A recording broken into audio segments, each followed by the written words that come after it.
அடுத்ததாக எங்களுக்கு இந்த ஃபார்முக்குள்ளே ரெடியாக ஆயக்கூடியது இந்த ப்ளம்ஸ் தான். பாருங்கள், ப்ளம்ஸ்க்கே இருக்கிறோம்.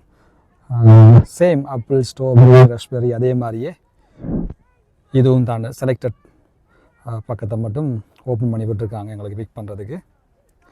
பாருங்கள் எவ்வளோ நைஸாக இருக்குன்னு சொல்லி. நிறைய காய்ச்சிருக்கு குள்ளையா.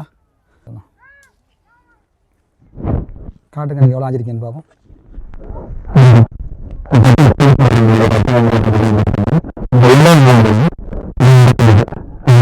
ஓகே, இது நிறையவே இருக்குது. எல்லா செடியிலையும் வந்து நல்லா காய்ச்சிருக்குது.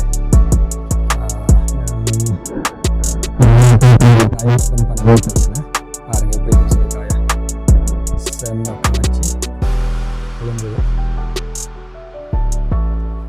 நிறைய காய் என்ன இது எந்த மட்டுமே போகலாமா? ஆனால் தேவையில்லை நினைக்கிறேன். முன்னுக்கே நாங்கள் முடிக்கலாம்.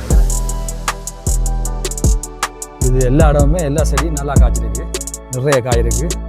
ஈஸியாக செலக்ட் பண்ணி ஆகக்கூடிய மாதிரி இருக்குது.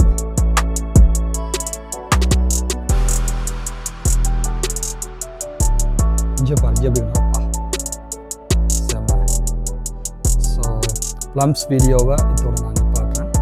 அடுத்தது வந்து நான் நெக்ஸ்ட் ஸ்ட்ராபெரின்னு சொல்லி அதுலேயும் ஒரு ஷார்ட் எடுத்து நான் உங்களுக்கு நான் அப்டேட் பண்ணி வரேன். நீங்களும் இதுக்கு பக்கத்தில் உள்ள ஆக்களாக இருந்தால் அவங்களோட பிள்ளைகளை கூட்டிகிட்டு காசன் ஃபார்முக்கு வரலாம். வந்து நிறைய ஃப்ரூட்ஸ் ரெடியாக இருக்குது பிக் பண்ணுறதுக்கு. அவங்களோட சேர்ந்து என்ஜாய் பண்ணிவிட்டு போகக்கூடிய மாதிரி இருக்கும். ஃபேமிலியாக வரலாம், ஃபேமிலியாக வாங்க, ஃபேமிலியாக கூட்டிகிட்டு வந்தீங்கன்னா ஆஞ்சிட்டு போகலாம். இதெல்லாம் ஒரு செலக்டட் பீரியட் மட்டும் தான் இருக்கும், பிறகு வந்து க்ளோஸ் பண்ணிடுவாங்க. ஸோ இப்போ எல்லாம் ரெடியாக இருக்குது. இது 1 or 2 weeks இருக்குன்னு நினைக்கிறேன், தெரியலை. பாருங்கள், ஆன்லைனில் பார்த்துட்டு எது ரெடியோ நீங்கள் வந்து என்ஜாய் பண்ணிவிட்டு போகலாம். பாருங்கள், பிஞ்சி காய் இப்படி தான் இருக்குது.